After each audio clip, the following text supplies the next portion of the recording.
Viewers welcome back in program जी doctor साहब and वाले इशू तो पहला ਅਸੀਂ ਆਪਣੇ ਦਰਸ਼ਕਾਂ ਦੇ ਫੇਸਬੁੱਕ ਮੈਸੇਜ ਜੋ ਆਏ ਨੇ ਉਹ ਸਾਂਝੇ ਕਰਾਂਗੇ ਬਟ ਉਸ ਤੋਂ ਪਹਿਲਾਂ ਅਸਾਂ ਸਾਂਝ ਪਾਵਾਂਗੇ ਆਪਣੇ ਦਰਸ਼ਕਾਂ ਤੇ ਸਰੋਤਿਆਂ ਨਾਲ ਕਿ ਜਿਹੜਾ ਆਪਾਂ ਪ੍ਰੋਗਰਾਮ ਕੀਤਾ ਸੀ ਥਰਸਡੇ ਵਾਲਾ ਜਿਸ ਵਿੱਚ ਜਿਹੜੀ ਤੁਸੀਂ ਲਿਖਤ ਸਾਡੇ ਦਰਸ਼ਕਾਂ ਨਾਲ ਸ਼ੇਅਰ ਕੀਤੀ ਸੀ ਜਿਸ ਦਾ ਹੈਡਿੰਗ ਸੀ ਖਾਲਿਸਤਾਨ ਅਤੇ ਹਿੰਦੂ ਰਾਸ਼ਟਰ ਜਿਨ੍ਹਾਂ ਦੇ ਪੱਤਰਕਾਰ ਸਨ ਜਾਵੇਦ ਨਕਵੀ। ਇਸ ਨੂੰ ਸਾਡੇ ਦਰਸ਼ਕਾਂ ਵੱਲੋਂ ਕਾਫੀ ਸਰਾਹਿਆ ਗਿਆ। ਇਸ ਤੇ ਵਿਊਜ਼ ਆਏ ਨੇ 16.6 ਕੇ, ਕਮੈਂਟਸ ਨੇ 125, ਸ਼ੇਅਰਸ ਨੇ 203 ਐਂਡ ਜਿਹੜੀ ਸਾਡੀ ਲਿਖ ਸੀ ਇਸ ਹਫਤੇ ਦੀ ਜਿਸ ਨੂੰ ਲਿਖਿਆ ਗਿਆ ਸੀ ਐਡਵੋਕੇਟ ਸਰਦਾਰ ਜਸਪਾਲ ਸਿੰਘ ਮੰਜਪੁਰ ਵੱਲੋਂ।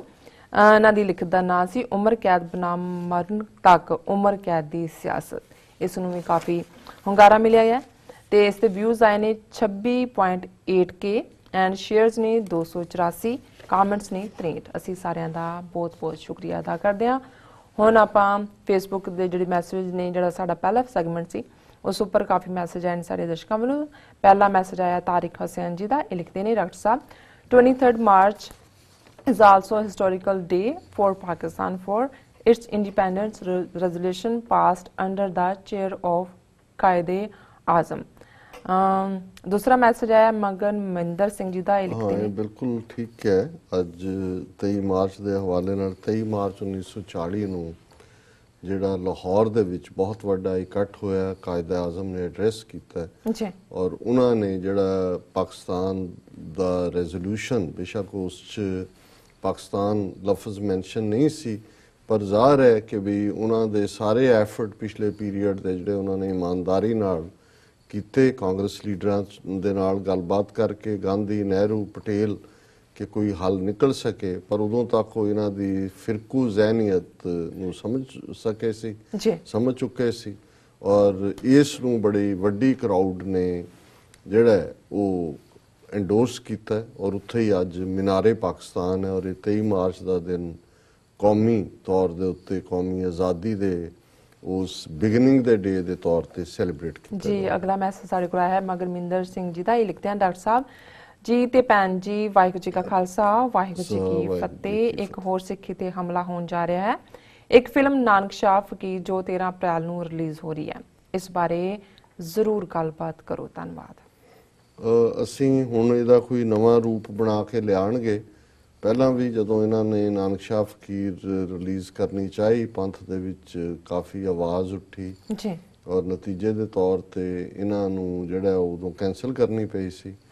ਹੁਣ ਮੈਂ ਅਜੇ ਮੇਰੀ ਨਜ਼ਰ ਚੋਂ ਗੁਜ਼ਰਿਆ ਨਹੀਂ ਹੈ ਵੀ ਕੀ ਹੈ ਪਰ ਜ਼ਰੂਰ ਮਿਸਚਿਫ ਹੋਏਗੀ। ਉਹ ਇੱਕ ਤੋਂ ਬਾਅਦ ਇੱਕ ਸਾਡੇ ਲਈ ਇਸ਼ੂ ਤਿਆਰ ਰੱਖਦੇ ਨੇ। ਅਕਸ਼ੇ ਕੁਮਾਰ ਨੇ ਇਹਦੇ ਵਿੱਚ ਜਿਹੜੇ ਹੀਰੋ ਨੇ ਉਹ ਅਕਸ਼ੇ ਕੁਮਾਰ ਨੇ। ਹਾਂਜੀ ਜੀ ਸੰਦੀਪ ਖਾਲੀ ਆਪ ਲਿਖਦੇ ਨੇ ਖਾਲਸਾਨੀ ਸ਼ਹੀਦ ਜਰਨਲ ਸੁਬੇਗ ਸਿੰਘ ਪੰਗੂ ਦੇ ਪਿੰਡ ਵਾਲੇ ਖਾਲਸਾਨ ਜ਼ਿੰਦਾਬਾਦ। ਤਾਰਿਕ ਹਸੈਨ ਫਿਰ ਲਿਖਦੇ ਨੇ ਸਾਨੂੰ ਅਮਨਦੀਪ ਸਿੰਘ ਭਪਿੰਦਰ ਸਿੰਘ ਬੇਅੰਤ ਸਿੰਘ ਖਾਲਸਤਾਨੀ ਸਚਨ ਤਨਵਾਰ ਗੁੱਜਰ ਸਚਨ ਫਿਰ ਤਨਵਾਰ ਗੁੱਜਰ ਫਿਰ ਲਿਖਦੇ ਨੇ ਮੇਰ ਸਿੰਘ ਲਿਖਦੇ ਨੇ ਦੀਪਕ ਪੰਡਾਲ ਦਵਿੰਦਰ ਸਿੰਘ ਅੱਗੇ ਆਪਾਂ ਦੂਸਰੇ ਸੈਗਮੈਂਟ ਤੇ ਜਾਂਦੇ ਆ। ਸਾਨੂੰ ਉਹਨਾਂ ਨੇ ਕਾਫੀ ਮੈਸੇਜ ਜਿੱਦਾਂ ਲਿਖਿਆ ਫਤਿਹ ਲਿਖਿਆ ਹੈ ਜਾਂ ਖਾਲਿਸਤਾਨ ਜ਼ਿੰਦਾਬਾਦ ਦੇ ਨਾਰੇ ਲਗਾਏ ਨੇ। ਅਗਲੇ ਸੈਗਮੈਂਟ 'ਚ ਆਪਾਂ ਦੇਖਦੇ ਹਾਂ ਜੇ ਸਾਨੂੰ ਕੋਈ ਮੈਸੇਜ ਮਿਲਦੇ।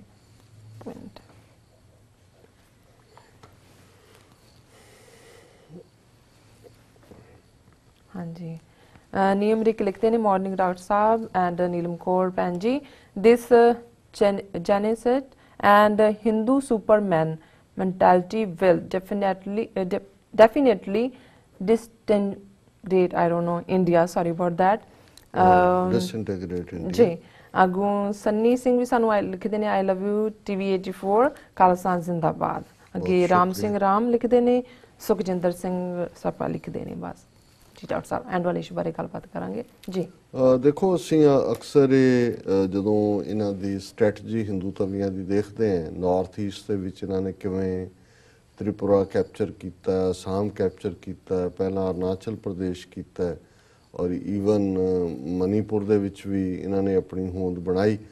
ਹੁਣ ਜਿਹੜੀਆਂ 3-4 ਸਟੇਟਾਂ ਜਿਵੇਂ ਅਸੀਂ ਦੱਖਣ ਦੀ ਗੱਲ ਕੀਤੀ ਇਹੀ ਕਾਰਨ ਹੈ ਕਿ ਕਰਨਾਟਕਾ ਆਂਧਰਾ ਔਰ ਤਮਿਲਨਾਡੂ ਕੇਰਲਾ ਉਹ ਆਪਣੀ ਸਾਊਥ ਦੀ ਆਜ਼ਾਦੀ ਦੀ ਗੱਲ ਕਰਨ ਲੱਗੇ ਨੇ ਡ੍ਰੈਵਿਡਨ ਰੇਸ ਦੀ ਪਰ ਵੈਸਟ ਬੰਗਾਲ ਜਿੱਥੇ ਬੜੀ ਇਮਾਨਦਾਰ ਪਰ ਬੜੀ ਬੋਲਡ ਸਾਦਾ ਜੀਵਨ ਵਾਲੀ ਪੈਰਾਂ 'ਚ ਕੈਂਚੀ ਵਾਲੀ ਚੱਪਲ ਪਾ ਕੇ ਵਿਚਰਨ ਵਾਲੀ ਮਮਤਾ ਬੈਨਰਜੀ ਨੇ ਕਮਿਊਨਿਸਟਾਂ ਦੇ ਪੈਰ ਉਖਾੜੇ, ਕਾਂਗਰਸ ਦੇ ਉੱਥੇ ਪੈਰ ਨਹੀਂ ਲੱਗਣ ਦਿੱਤੇ, ਬੀਜੇਪੀ ਨੂੰ ਹੁਣ ਤੱਕ ਨਹੀਂ ਵੜਨ ਦਿੱਤਾ।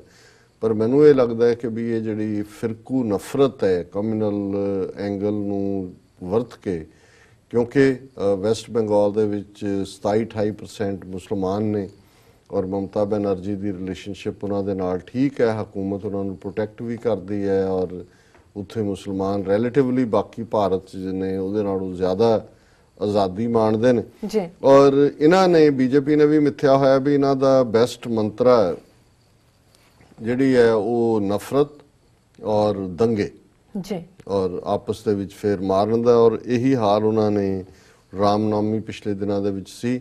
ਔਰ ਬੰਗਾਲ 'ਚ ਬਹੁਤ ਸਾਰੀਆਂ ਥਾਵਾਂ ਤੇ ਖਾਸ ਤੌਰ ਤੇ ਬਰਧਮਾਨ ਵੈਸਟ ਡਿਸਟ੍ਰਿਕਟ ਮੁਰਸ਼ਿਦਾਬਾਦ 'ਚ ਬੰਦੂਕਾਂ ਔਰ ਤਲਵਾਰਾਂ ਔਰ ਭਾਲਿਆਂ ਦੇ ਨਾਲ ਇਹਨਾਂ ਨੇ ਜਿਹੜੇ ਨੇ ਉਹ ਰਾਮਨੌਮੀ ਦੇ ਜਲੂਸ ਕੱਢੇ ਔਰ ਜ਼ਬਰਦਸਤੀ ਜਿਹੜੇ ਹੈ ਜਾ ਕੇ ਮੁਸਲਮਾਨ ਮਹੱਲਿਆਂ ਦੇ ਵਿੱਚ ਵੜ ਕੇ ਉਹਨਾਂ ਨੇ ਵਾਇਲੈਂਸ ਕੀਤੀ ਜੀ। ਔਰ ਹੁਣ ਸਾਹਮਣੇ ਆ ਰਿਹਾ, ਕੁਝ ਖਬਰਾਂ ਤੇ ਦਬੀਆਂ ਹੋਈਆਂ ਸੀ, ਫਰੈਸ਼ ਵਾਇਲੈਂਸ ਇਨ ਬੰਗਾਲ ਓਵਰ ਰਾਮਨੌਮੀ ਰੈਲੀਜ਼। ਉਹਨਾਂ ਦੀ ਜਿਹੜੀ ਵਾਇਲੈਂਸ ਹੈ, 1 person was killed and 5 police personnel were injured yesterday in a clash between two groups in Purulia as sword-wielding BJP supporters defied the state government's ban on armed rallies on Ram Navami। state government ਨੇ ਪਾਬੰਦੀ ਲਾਈ ਸੀ, ਪਰ ਇਹਦੇ ਬਾਵਜੂਦ ਜਿਹੜਾ ਉਹ ਲਗਾਤਾਰਤਾ ਨਾਲ ਜਿਹੜੀ ਹੈ ਉਹ ਨਫ਼ਰਤ ਫੈਲਾ ਰਹੇ ਨੇ। ਹਾਲਾਂਕਿ ਮਮਤਾ ਬੈਨਰਜੀ ਨੇ ਉਸ ਦੇ ਉੱਤੇ ਬੜੀ ਮਜ਼ਬੂਤੀ ਦੇ ਨਾਲ ਇਹ ਕਿਹਾ, Mamata vows strong action against organisers of armed rallies on Ram Navami. ਉਹਨੇ ਕਿਹਾ ਜੀ ਕੋਈ ਥਾਂ ਨਹੀਂ ਹੈ, ਔਰ ਰਾਦਰ ਉਹਨੇ ਕਿਹਾ did Lord Rama ask anybody to rally with arms and swords, ਕਿ ਰਾਮ ਨੇ ਕਿਹਾ ਕਿ ਬਈ ਤੁਸੀਂ ਤਲਵਾਰਾਂ ਔਰ ਹਥਿਆਰਾਂ ਦੇ ਨਾਲ ਰੈਲੀਆਂ, can we leave the state's administration and law and order in the hands of these hooligans who are defaming Ram। ਕਿ ਇਹ ਤੇ ਰਾਮ ਜੀ ਨੂੰ ਜਿਹੜਾ ਹੈ ਉਹ ਬਦਨਾਮ ਕਰ ਰਹੇ ਨੇ, ਅਸੀਂ ਐਡਮਿਨਿਸਟ੍ਰੇਸ਼ਨ ਇਹਨਾਂ ਦੇ ਹਵਾਲੇ ਕਰ ਦਈਏ। I am instructing the Director General of Police and all the police superintendents to take strong action against such thugs। No one should be spared। ਇਹਨਾਂ ਦੇ ਖਿਲਾਫ ਸਖਤ ਐਕਸ਼ਨ ਲਓ ਔਰ ਕੋਈ ਸਪੇਅਰ ਨਹੀਂ ਕੀਤਾ ਜਾਏਗਾ। ਪਰ ਮੇਰਾ ਫੀਅਰ ਇਹ ਹੈ ਵੀ ਇਹ ਜਿਹੜੀ ਫਿਰਕੂ ਨਫ਼ਰਤ ਦੀ ਅੱਗ ਹੁੰਦੀ ਹੈ, ਇਹ ਜੰਗਲ ਦੀ ਅੱਗ ਨਾਲੋਂ ਵੀ ਖਤਰਨਾਕ ਹੁੰਦੀ ਹੈ। ਔਰ ਇਹਨਾਂ ਨੇ ਇਹ ਦੇਖ ਲਿਆ ਕਿ ਬਈ ਇਸ ਸਾਰੇ ਚੋਂ ਉਹ ਅਲਟੀਮੇਟਲੀ ਨਫ਼ਰਤ ਔਰ ਮੁਸਲਮਾਨਾਂ ਦੇ ਖਿਲਾਫ ਹੇਟਰੇਡ, ਹਿੰਸਾ, ਔਰ ਉਹਦੇ ਚੋਂ ਵੈਸਟ ਬੰਗਾਲ ਦੇ ਵਿੱਚ ਬੀਜੇਪੀ ਆਉਣ ਵਾਲੀਆਂ ਚੋਣਾਂ ਦੇ ਵਿੱਚ ਆਪਣੇ ਪੈਰ ਜਮਾਉਣ ਦੀ ਕੋਸ਼ਿਸ਼ ਕਰੇ। ਜੀ ਡਾਕਟਰ ਸਾਹਿਬ, ਤੁਸੀਂ ਸਾਡੇ ਦਰਸ਼ਕਾਂ ਦੱਸ ਦਿਓ ਅੱਜ ਦਾ ਵਿਚਾਰ, ਬਟ 1 ਮਿੰਟ ਰਹਿ ਗਿਆ। ਹਾਂ, ਜਿਵੇਂ ਅਸੀਂ ਇਸ ਮੌਕੇ ਦੇ ਉੱਤੇ ਭਾਈ ਗੁਰਦਾਸ ਜੀ ਦਾ ਮੰਡੇ ਨੂੰ ਕਵਿਤ ਸਵਈਆ ਵਿਚਾਰ ਕਰਦੇ ਜੀ। ਅੱਜ ਅਸੀਂ 211 ਨੰਬਰ ਉਹਨਾਂ ਦਾ ਸਵਈਆ ਬ੍ਰਿਜ ਭਾਸ਼ਾ 'ਚ, ਜਿਸ 'ਚ ਉਹਨਾਂ ਨੇ ਫਰਮਾਇਆ, ਪੂਰਬ ਸੰਜੋਗ ਮਿਲ ਸੁਜਨ ਸਗਾਈ ਹੋਤ, ਸਿਮਰਤ ਸੁਨ ਸੁਨ ਸ਼ਰਵਨ ਸੰਦੇਸ਼ ਕੈ, ਬਿਦ ਸੈ ਵਿਵਾਹੇ ਮਿਲ ਦ੍ਰਿਸ਼ਟ ਦਰਸ ਲਿਵ,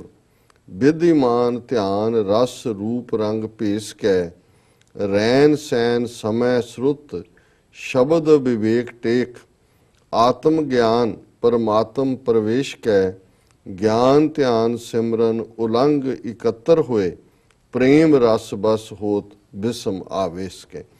ਇਹ ਜਿਵੇਂ ਭਾਈ ਸਾਹਿਬ ਦਾ ਅੰਦਾਜ਼ ਰੱਬ ਦੀ ਬੰਦਗੀ, ਉਸ ਦੇ ਲਈ ਕਿਵੇਂ ਜਦੋਂ ਅਸੀਂ ਪੜ੍ਹਦੇ ਹਾਂ ਕਿ ਪੂਰਬ ਕਰਮ ਅੰਕਰ ਜਬ ਪ੍ਰਗਟੇ, ਭੇਟਿਓ ਪੁਰਖ ਰਸਕ ਬੈਰਾਗੀ, ਕਿ ਇਹ ਜਿਹੜਾ ਸਾਡੇ ਅੰਦਰ ਇਸ ਜੀਵਨ ਦੇ ਵਿੱਚ ਇਹ ਪ੍ਰਗਟਾ ਹੁੰਦਾ ਰੂਹਾਨੀਅਤ ਦਾ, ਰੱਬ ਨਾਲ ਮਿਲਣ ਦਾ, ਇਸ ਦਾ ਸੰਬੰਧ ਰੱਬ ਦੀ ਬਖਸ਼ਿਸ਼ ਦੇ ਨਾਲ ਕੋਈ ਨਾ ਕੋਈ ਸਾਡੇ ਪਹਿਲੇ ਜਿਹੜੇ ਨੇ ਉਹ ਐਕਸ਼ਨਸ ਦੇ ਨਾਲ ਜੁੜਿਆ ਹੁੰਦਾ।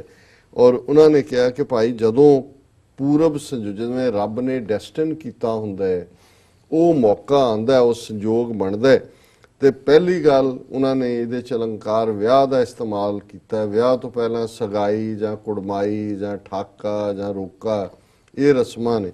ਸੋ ਉਹਨਾਂ ਨੇ ਕਿਹਾ ਵੀ ਇਸ ਕਿਸਮ ਦੇ ਲੋਕਾਂ ਦਾ, ਰੱਬ ਦੀ ਬੰਦਗੀ ਵਾਲਿਆਂ ਦਾ ਮਿਲਣਾ, ਤੁਹਾਡੇ ਜੀਵਨ ਦੇ ਵਿੱਚ ਆਣਾ, ਸੰਗਤ 'ਚ ਤੁਹਾਡਾ ਮਿਲਣਾ ਇਵੇਂ ਹੈ ਮਾਨੋ ਰੱਬ ਨਾਲ ਮਿਲਾਪ ਦੇ ਲਈ ਤੁਹਾਡੀ ਸਗਾਈ ਹੋ ਗਈ ਹੈ, ਜੀ ਤੁਹਾਡੀ ਕੁੜਮਾਈ ਹੋ ਗਈ ਹੈ। ਪੂਰਬ ਸੰਜੋਗ ਮਿਲ ਸੁਜਨ ਸਗਾਈ ਹੋਤ, ਸਿਮਰਤ ਸੁਨ ਸੁਨ ਸ਼ਰਵਨ ਸੰਦੇਸ਼ ਕੇ, ਕਿ ਜਦੋਂ ਤੁਸੀਂ ਸਤਸੰਗਤ 'ਚ ਬਹਿ ਕੇ ਰੱਬ ਦੀ ਸਿਫਤ ਸਲਾਹ ਦੀਆਂ ਗੱਲਾਂ ਸੁਣਦੇ ਹੋ ਤੇ ਤੁਹਾਡੇ ਅੰਦਰ ਵੀ ਚਾਅ ਪੈਦਾ ਹੁੰਦਾ ਹੈ ਕਿ ਮੈਂ ਰੱਬ ਨੂੰ ਮਿਲਾਂ, ਰੱਬ ਦੇ ਮੈਂ ਨੇੜੇ ਹੋਵਾਂ।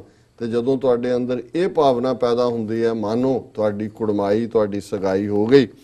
ਬਿਦ ਸਹਿ ਵਿਵਾਹੇ ਮਿਲ ਦ੍ਰਿਸ਼ਟ ਦਰਸ ਲਿਵ, ਫਿਰ ਵਿਆਹ ਦਾ ਵੇੜਾ ਆ ਜਾਂਦਾ। ਤੇ ਵਿਆਹ ਇਹ ਹੈ ਕਿ ਉਸ ਦੇ ਧਿਆਨ ਦੇ ਵਿੱਚ, ਦ੍ਰਿਸ਼ਟ ਦੇ ਵਿੱਚ ਤੁਹਾਡੀ ਲਿਵ ਉਸ ਦੇ ਦੀਦਾਰ ਦੇ ਵਿੱਚ ਲੱਗ ਜਾਂਦੀ ਹੈ। ਵਿਦਮਾਨ ਧਿਆਨ ਰਸ ਰੂਪ ਰੰਗ ਪੇਸ ਕੇ, ਤੁਸੀਂ ਵਾਹਿਗੁਰੂ ਦੇ ਨਾਮ ਦਾ ਰਸ, ਉਸ ਦੀ ਲੋਕਾਈ ਦੇ ਵਿੱਚ, ਖਲਕਤ ਦੇ ਵਿੱਚ ਉਸ ਦੇ ਰੂਪ ਨੂੰ ਦੇਖਣਾ, ਸਾਰੀ ਕੁਦਰਤ ਦੇ ਵਿੱਚ ਉਸ ਨੂੰ ਦੇਖਣਾ। ਇਹ ਉਸ ਦਾ ਰਸ ਰੂਪ ਰੰਗ, ਇਹ ਉਹਦੇ ਭੇਸ ਨੇ। ਸੂਰਜ ਏਕੋ ਰੁੱਤ ਅਨੇਕ, ਨਾਨਕ ਕਰਤੇ ਕੇ ਕੀਤੇ ਵੇਸ। ਤੁਸੀਂ ਰੱਬ ਨੂੰ ਕੁਦਰਤ ਔਰ ਚਾਰ ਚਫੇਰੇ 'ਚ ਦੇਖਣਾ ਸ਼ੁਰੂ ਕਰ ਦਿਓ। ਫਿਰ ਰੈਨ ਸੈਨ ਸਮੇਂ ਸਰੁੱਤ ਸ਼ਬਦ ਵਿਵੇਕ ਟੇਕ, ਫਿਰ ਜਦੋਂ ਰਾਤ ਦਾ ਸਮਾਂ ਹੁੰਦਾ ਹੈ ਤੁਸੀਂ ਆਪਣੀ ਸੁਰਤ ਨੂੰ ਰੱਬ ਦੇ ਸ਼ਬਦ ਦੇ ਵਿੱਚ ਜੋੜ ਕੇ ਉਸ ਰੱਬ ਦੇ ਗਿਆਨ ਦੇ ਉੱਤੇ ਟੇਕ ਰੱਖਦੇ ਹੋ, ਵਿਵੇਕ ਦੇ ਉੱਤੇ। ਆਤਮ ਗਿਆਨ ਪਰਮਾਤਮ ਪ੍ਰਵੇਸ਼ ਕੈ, ਉਹਦੇ ਨਾਲ ਹੌਲੀ ਹੌਲੀ ਜਿਹੜਾ ਪਰਮਾਤਮਾ ਹੈ, ਰੱਬ ਹੈ, ਉਹ ਤੁਹਾਡੇ ਉਸ ਆਤਮਾ ਦੇ ਅੰਦਰ ਪ੍ਰਵੇਸ਼ ਕਰਦਾ ਹੈ, ਤੁਹਾਨੂੰ ਉਹ ਆਤਮ ਗਿਆਨ ਮਿਲਦਾ ਹੈ। ਗਿਆਨ ਧਿਆਨ ਸਿਮਰਨ ਉਲੰਘ ਇਕੱਤਰ ਹੋਏ, ਔਰ ਜਿਉਂ-ਜਿਉਂ ਤੁਹਾਡਾ ਧਿਆਨ ਜੁੜਦਾ ਹੈ ਫਿਰ ਤੁਹਾਡੇ ਅੰਦਰ ਗਿਆਨ ਵੀ, ਧਿਆਨ ਵੀ, ਸਿਮਰਨ ਵੀ, ਇਹ ਸਾਰੀਆਂ ਚੀਜ਼ਾਂ ਤੁਹਾਡੀ ਸ਼ਖਸੀਅਤ ਦੇ ਅੰਦਰ ਆ ਜਾਂਦੀਆਂ ਨੇ। ਪ੍ਰੇਮ ਰਸ ਬਸ ਹੋਤ ਬਿਸਮ ਆਵੇਸ਼ ਕੇ, ਤੁਹਾਡਾ ਸਾਰਾ ਅੰਦਰ ਪਿਆਰ ਦੇ ਰਸ ਨਾਲ ਭਰ ਜਾਂਦਾ ਹੈ। ਔਰ ਇਹੋ ਜਿਹਾ ਆਵੇਸ਼, ਇਹੋ ਜਿਹਾ ਆਨੰਦ, ਇਹੋ ਜਿਹਾ ਅੰਦਰ ਠਹਿਰਾ ਤੁਹਾਡੇ ਆਉਂਦਾ ਜਿਸ ਨੂੰ ਕਹਿ ਕਬੀਰ ਗੂੰਗੇ ਗੁੜ ਖਾਇਆ, ਪੁੱਛੇ ਤੇ ਕਿਆ ਕਹੀਏ, ਉਸ ਨੂੰ ਤੁਸੀਂ ਮਾਣ ਸਕਦੇ ਹੋ, ਅਨੁਭਵ ਕਰ ਸਕਦੇ ਹੋ, ਮਹਿਸੂਸ ਕਰ ਸਕਦੇ ਹੋ। ਸੋ ਇਹ ਅੱਜ ਦਾ ਵਿਚਾਰ ਜੀ। ਡਾਕਟਰ ਸਾਹਿਬ ਤੁਹਾਡਾ ਬਹੁਤ ਬਹੁਤ ਸ਼ੁਕਰੀਆ, ਤੁਸੀਂ ਅੱਜ ਦੇ ਅਹਿਮ ਇਸ਼ੂ ਤੇ ਅੱਜ ਦਾ ਵਿਚਾਰ ਸਾਡੇ ਦਰਸ਼ਕਾਂ ਨਾਲ ਸਾਂਝਾ ਕੀਤਾ। ਇਸ ਨਾਲ ਆਪਣੇ ਵਿਊਜ਼ ਲੈਣੇ ਇਜਾਜ਼ਤ। ਵਿਊਅਰਸ, ਸਾਡੇ ਪ੍ਰੋਗਰਾਮ ਦਾ ਸਮਾਂ ਇੱਥੇ ਸਮਾਪਤ ਹੁੰਦਾ। ਤੁਸੀਂ ਆਪਣੀ ਰਾਏ ਤੇ ਸੁਝਾਅ ਸਾਨੂੰ ਭੇਜਣਾ ਭੁੱਲਣਾ ਸਾਡੇ ਇਸ ਪਤੇ ਤੇ sos@tvd4.tv ਤੇ। ਅਸੀਂ ਆਪਣਾ ਪ੍ਰੋਗਰਾਮ ਲੈ ਕੇ ਫਿਰ ਦੁਬਾਰਾ ਹਾਜ਼ਰ ਹੋਵਾਂਗੇ। ਤਦ ਤੱਕ ਲਈ ਮੈਨੂੰ ਤੇ ਆਪਣਾ ਸੁਣਾ ਗਿਆ ਦਿਓ। ਦੇਖਦੇ ਰਹੋ TV ਰਿਫੋ। ਬੁਲਾ ਦਿਓ ਫਤਿਹ। ਵਾਹਿਗੁਰੂ ਜੀ ਕਾ ਖਾਲਸਾ, ਵਾਹਿਗੁਰੂ ਜੀ ਕੀ ਫਤਿਹ।